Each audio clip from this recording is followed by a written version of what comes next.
Respectful Chairman of AICT, educationalists, and my fellow teachers. I think most of you know me more as a teacher. I started my career in 1958 when I passed out from PhD College of Technology. My first job was in Kunda Powerhouse in penstock erections. I went there, I spent a week, then I'd come back to collect my degree certificate. When the G.R. Damodaran, I think most of you must be aware, he said, leave the job and become a lecturer here. That's my first profession as a teacher, so here most of you are my fellow teachers. And in 1959, I just completed 1 year. And I found one day morning that Tyagaraja Polytechnic in Salem wants to have a head of department for civil engineering. So I said, what should I do that? Should I leave PhD College of Technology and join in a newly started small polytechnic? Then I said, my instinct basically has been an entrepreneur. I wanted to be a starter in the field of educational business rather, I'll put it, or educational enterprise. I cannot have any opportunity in PhD College of Technology as an educational enterprise because that was a big grown-up institution. So I said, to become an entrepreneur, let me leave this job and join Polytechnic. That was a new Polytechnic. There was nothing there. And I started my career there. There was one senior principal there. He said, we don't have toilets and lavatory here. They are all dry latrines. You must first construct a septic tank and give water supply. I have been thinking I am a graduate in civil engineering. I'll be doing that. Then when I went through that whole exercise, I have found that I didn't know how to design a septic tank. It was a surprise. After having obtained the degree in civil engineering, I cannot design a small toilet and a septic tank. Then I said there is something wrong in our curriculum systems and all. Then I went through whole process, aerobic bacteria, this bacterial activity, what should be the size of the septic tank, how it is decided, what should be the level of the inlet. Lot of science was involved in that. So that made me to understand that first is an engineer, teacher must know the engineering. But that has not been the case. In those days, I think all of you must be aware, teacher's job was to teach, with that it stops. Probably he need not even worry whether student passes or what. With that it stops. That used to be the days. Then what happened? Then when there were more institutions had come, there was a little competition to prove which is superior to other. So then they said, results was the guidance.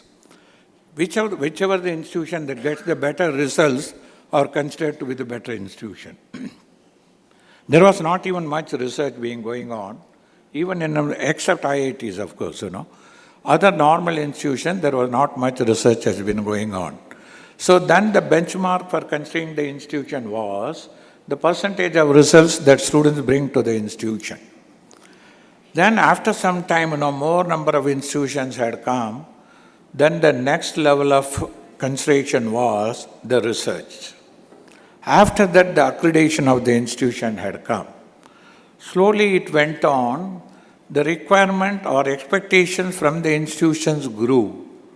And finally, we have found that beyond that we have to move because then at one stage, placement was the most important thing.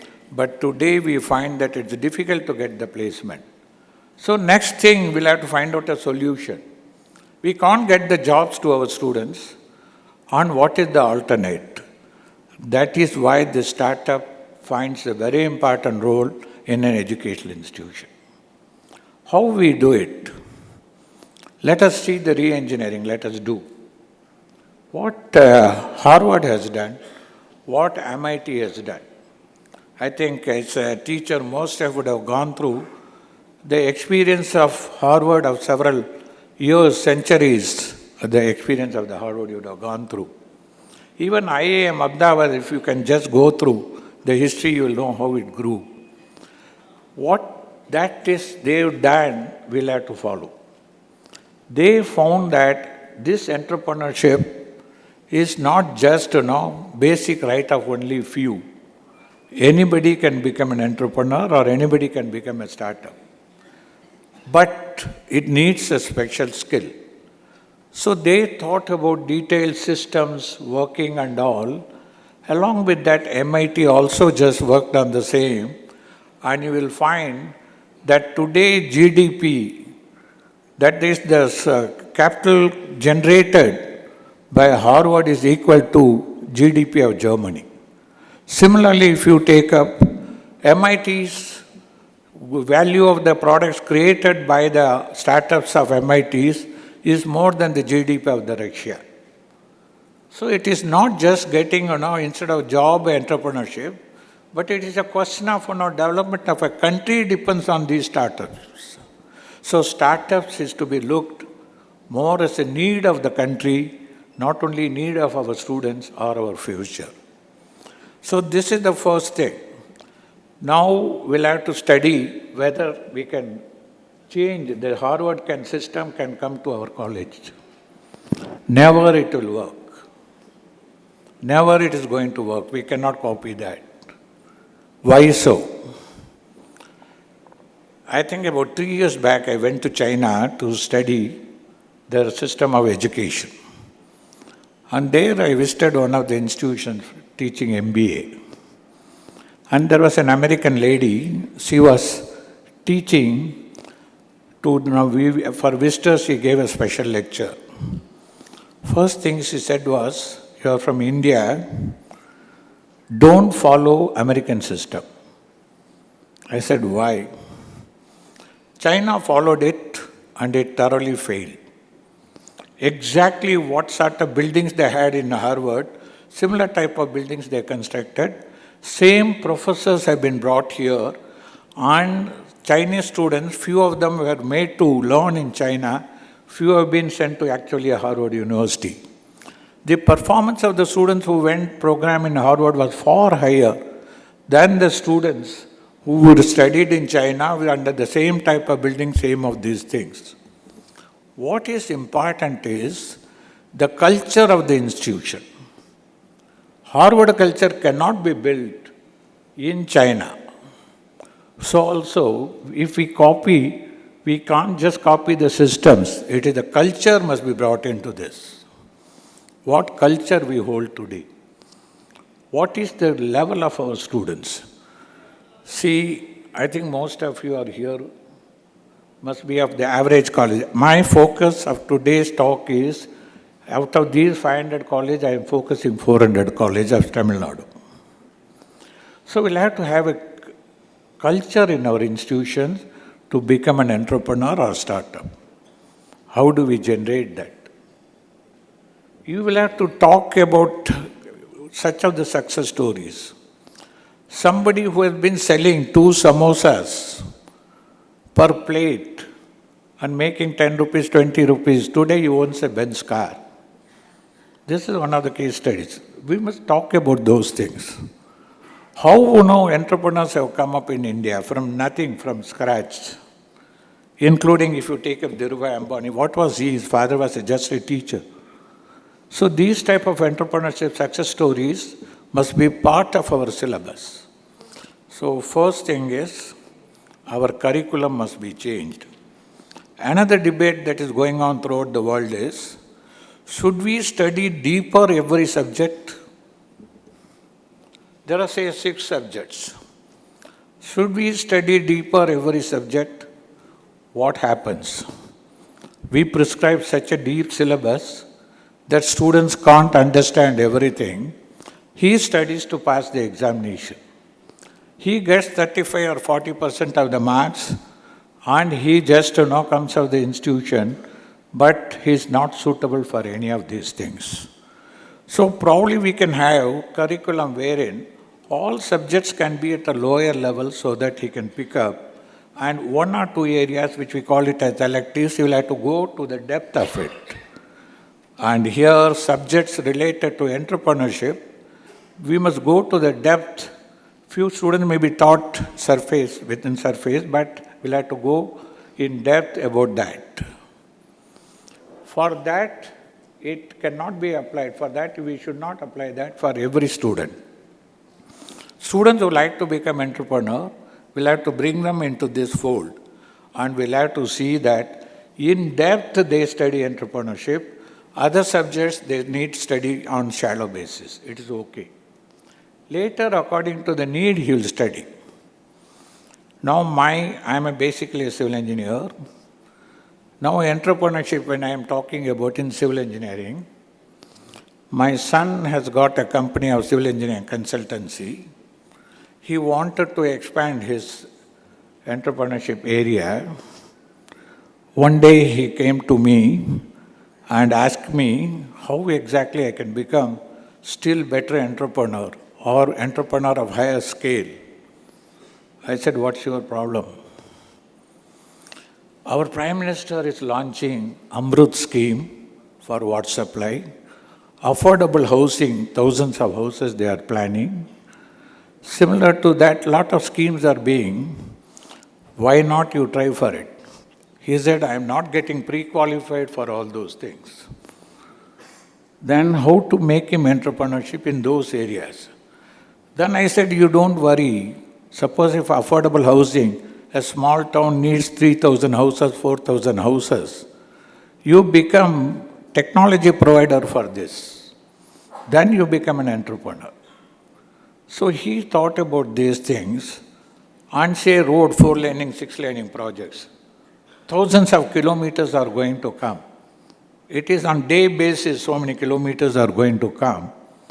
But you need not be a road contractor. But you think what services are required for all these areas. What is the thing? Surveying is to be done, okay. You try to learn, you create an empire on GIS. Do the surveying. You must be the top in India in carrying out in the shortest period the surveying for the roads. This is one area.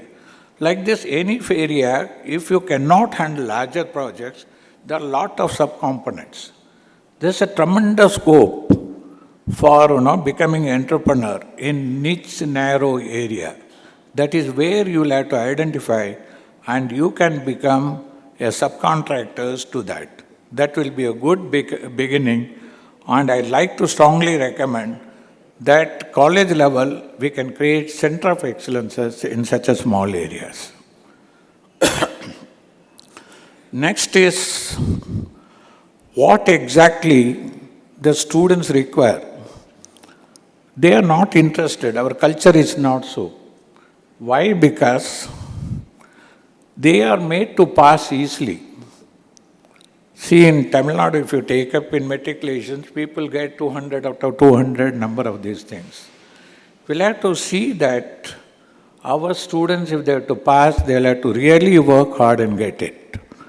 That is why there is no culture coming in this. It must not be easy for the people to pass. If students are not up to the mark, let them fail. But we'll give them more time. I think ICTACT chairman was thinking about bringing in credit system for all the colleges, if I am right, of Tamil Nadu or anywhere throughout India. So that credit system, wherein you can give enough time for students to become experts in that particular line. These are all some of the things which we can think of. Lastly, now you as a teacher, you must also become an engineer, as I said earlier. You try to become a consultant first. Unless you become a consultant, you cannot be a successful teacher. If your class is to be interesting, you must tell some case studies. That case studies from whatever you have done. I think I have just covered few points. Because of want of time, I'm not going in depth. But this is all I like to tell you, that we will have to create our own culture, and future of our students, larger number of students depends on to what extent we prepare them to become an entrepreneur or a startups. So thank you so much. I'm extremely grateful for the opportunity given to me for this rare occasion, and also for opportunity to meet all of you. I'm sure that that experience will be a lot of value to you. Thank you once again.